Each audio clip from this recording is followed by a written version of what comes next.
Mesdames et messieurs, bonsoir et bienvenue à ce 19h. Les rois du Goulmo, de Bousouma, de Tenkodogo et du Yatenga se sont retrouvés à Waïguya pour discuter de développement et échanger sur le rôle de la chefferie traditionnelle dans un Burkina en perpétuelle mutation. Après la mort de leurs parents, les orphelins font face le plus souvent à des problèmes de succession et d'héritage. Pour mieux les protéger, l'Association des jeunes pour la promotion des orphelins a organisé un panel pour communiquer sur la question des successeurs légaux. Voici les titres de ce 19h, mesdames et messieurs, une fois de plus, bonsoir. Sa Majesté Kupienjeli, Naba Kiba, Naba Sonri, Naba Gigimpole étaient réunis à Waïguya ce 16 mai. Ces 4 dignitaires ont décidé d'unir leurs forces, leurs idées et leur influence pour aider la jeunesse à relever les défis du développement. Cette rencontre a également servi de cadre pour analyser le rôle et la place de la chefferie traditionnelle dans un Burkina en perpétuelle mutation. Le reportage est de Irénée Kaboré et de Alain Alidou Savadogo. Sa Majesté Kupenjeli, roi du Goulmo. Sa Majesté Gigampole, roi des Zungrantenga. Sa Majesté Naba Kiba, roi du Yatenga. Et Sa Majesté Naba Sonre, Dima de Bousouma en conclave au palais royal du Yatenga. Pour ces 4 dignitaires de la tradition, il s'agit de s'entretenir sur la place et le rôle de la chefferie dans le développement du Burkina. Dans ce Burkina, où on accepte que la chefferie existe, mais on ne la supporte pas jusqu'au bout dans l'accomplissement de ses tâches. C'est un travail que nous devons mener ensemble, administration, population et les rois eux-mêmes. Et il faudrait qu'on arrive à une solution acceptable pour tout le monde, parce que la paix sociale dont on parle tant, elle est dans nos mains, mais on ne veut pas l'admettre. La population a répondu massivement à l'accueil des chefs coutumiers, une marque de reconnaissance saluée par les principaux dignitaires du Burkina. On note également que cette rencontre a été une occasion pour les rois de consolider leurs liens de fraternité. Vous savez bien que nous tous nous sommes de la même famille.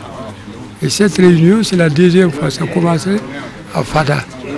Et la deuxième fois aujourd'hui. Dire la vérité, c'est bon, même si ça fait mal à l'autre. Mais ici, nous sommes entre nous. Nous allons discuter de nos problèmes et de la façon dont nous entendons les gérer. Et le roi du Goulmou a prédit une pluie après la rencontre afin d'apporter la fraîcheur à la population de Yatenga. Chose faite, car dans la soirée, une tornade s'est abattue dans la cité de Nabakango. Et les Yatsé se sont donc réjouis du succès de leurs esclaves. Restons toujours dans le domaine de la tradition, où le Japon a développé le concept Kaizen qui se définit en 5 points, à savoir ranger, ordonner, nettoyer, rendre propre et être discipliné. Un concept qui a permis au pays du soleil levant de se classer parmi les pays les plus développés sur le plan économique. Pour vulgariser le concept Kaizen au Burkina, la représentation japonaise soutient une association qui se fait appeler Comité national Kaizen au Burkina. Les responsables de cette association étaient face à la presse pour décliner les actions qu'ils vont mener dans les mois à venir. Daouda Ouattara et Omar Zombré étaient à cette conférence. Insuffler le modèle de développement japonais basé sur le concept dénommé 5S Kaizen au Burkinabé, c'est possible. Et c'est ce en quoi croit fermement le CONACA-BF, le Comité national Kaizen Burkina Faso. Ce concept 5S Kaizen s'entend par Seiri, Seiton, Seizo, Seiketsu, Sitsuke, respectivement en français, ranger, ordonner, nettoyer, rendre propre et être discipliné. Des gestes simples, mais aux conséquences positives énormes. Quand un jeune japonais arrive en classe, il salue tous les élèves, tous ses collègues, avant de s'asseoir. Donc ça crée une fraternité, une meilleure connaissance. Mais il peut arriver que des élèves dans ce pays fassent du CP1 jusqu'au CM2 sans bien se connaître. Et il faut que cela change. Et pour cela, les Burkinabés doivent adopter des comportements Kaizen. Le Kaizen n'est pas une idéologie. C'est un processus d'amélioration permanente pour mieux vivre, basé sur des petites améliorations faites au quotidien par tous les acteurs. Ce processus s'applique au bureau, à l'usine, au centre de santé, dans les exploitations agricoles, à l'école, au village et même dans nos foyers. Pour mieux vulgariser ce concept en vue de son appropriation par tous, des séances d'information, de formation et de sensibilisation seront organisées, sans oublier des accompagnements pour toutes les structures qui en auront besoin. Les semaines dernières, vous avez très certainement suivi les Koundé d'or et les Marley d'or, des cérémonies au cours desquelles des sponsors ont décerné des prix aux lauréats. Parmi ces sponsors figure la compagnie aérienne Air Burkina. Et ce matin, elle a tenu sa promesse et a offert à Djezi, Emilio Le Chanceux et Idak Bassavé des billets d'avion pour la destination de leur choix. Le film de la cérémonie de remise des prix aux lauréats avec Daouda Ouattara.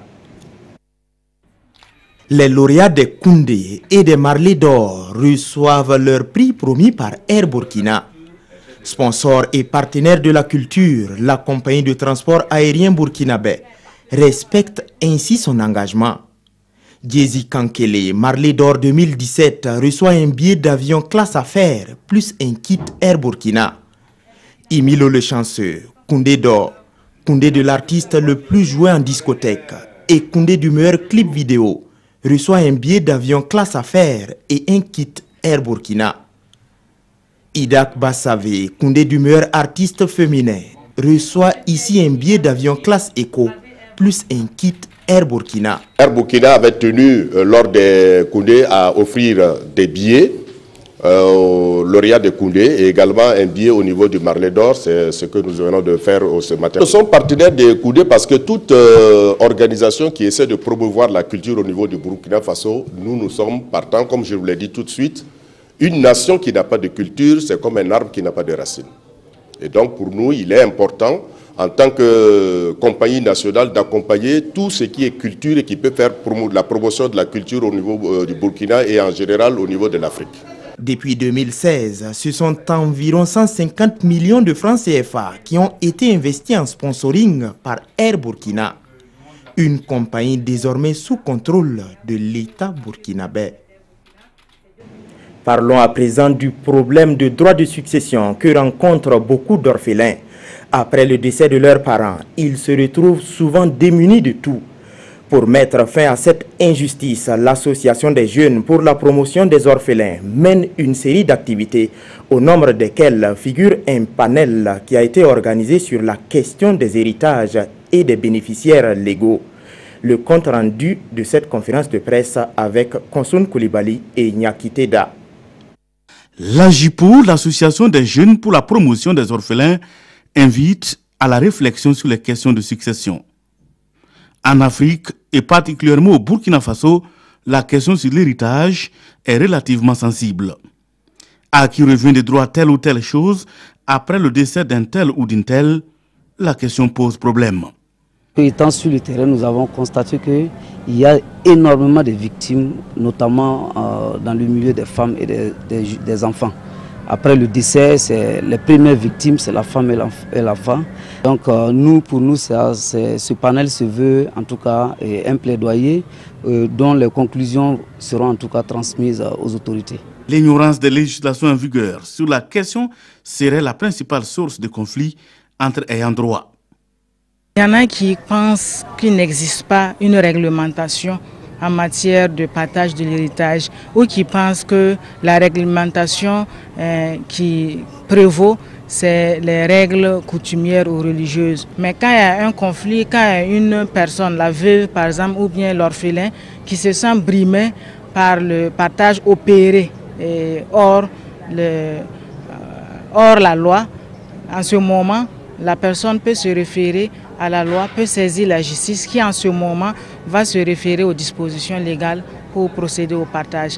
Créée en 2012, l'AJIPO est une association qui milite en faveur des droits des personnes vulnérables et en particulier les orphelins et les veuves.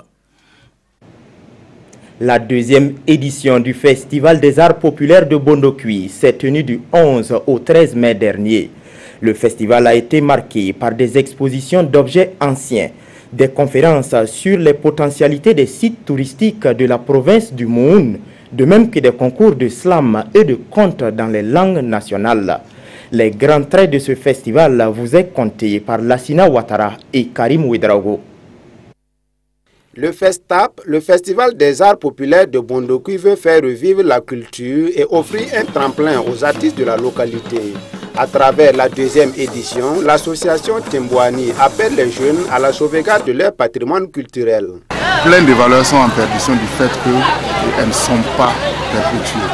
Donc en les mettant, en leur offrant un cadre d'expression tel que le Festival des Arts Populaires de Bondokui, nous permettons à la jeune génération de comprendre, d'abord de les découvrir, de les connaître, d'adhérer et d'essayer en réalité d'emboîter le pas justement des aînés. Donc notre souci c'est essentiellement ça et je crois que nous sommes à la deuxième édition, on a quand même déjà des motifs. Dégustation de mets locaux, découverte de sites touristiques sont également au menu des 3 jours du festival et l'association Timbouani peut compter sur les autorités de la région. C'est l'appui technique, même l'accompagnement dont les promoteurs du festival ont eu à bénéficier. Il s'agit en fait d'une formation organisée. C'est vrai, c'était piloté par la DR4, mais c'est des spécialistes en fait qui sont venus de Ouattara. Quand nous voyons donc des promoteurs accompagner les efforts de l'État, on peut que saluer. C'est ce qui explique donc la présence de la délégation régionale ici. Et en même temps, lancer un appel, une invite donc à la collectivité pour qu'elle s'implique davantage. Selon les organisateurs, ambitionnent faire connaître les richesses culturelles de la commune de Bondokui au-delà du Burkina Faso.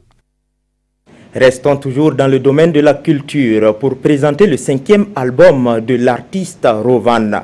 Il est baptisé Respect et est composé de 10 titres. Entre des sonorités qui mélangent tradition et modernité, de même que des musiques urbaines, l'artiste Rovan aborde des thématiques comme l'amour, le respect de la femme et la famille. Ce nouvel album a été présenté officiellement ce 17 mai en présence de Dilaré Yen et Zubaviel David Dabiré.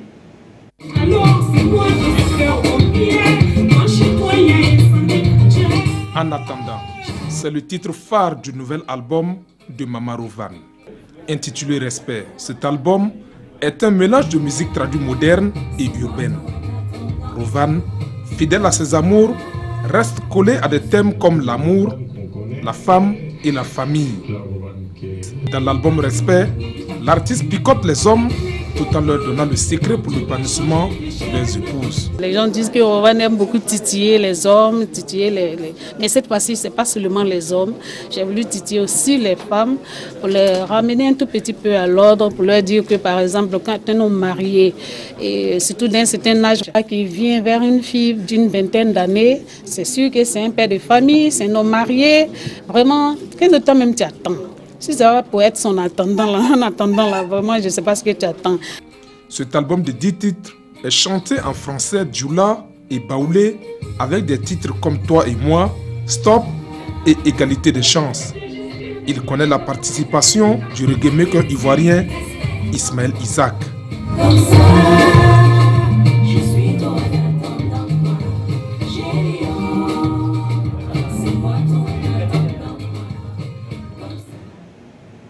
C'est tout pour ce 19h. Merci pour votre aimable attention. L'information revient à 20h avec Nathalie Kaoré. Bonsoir.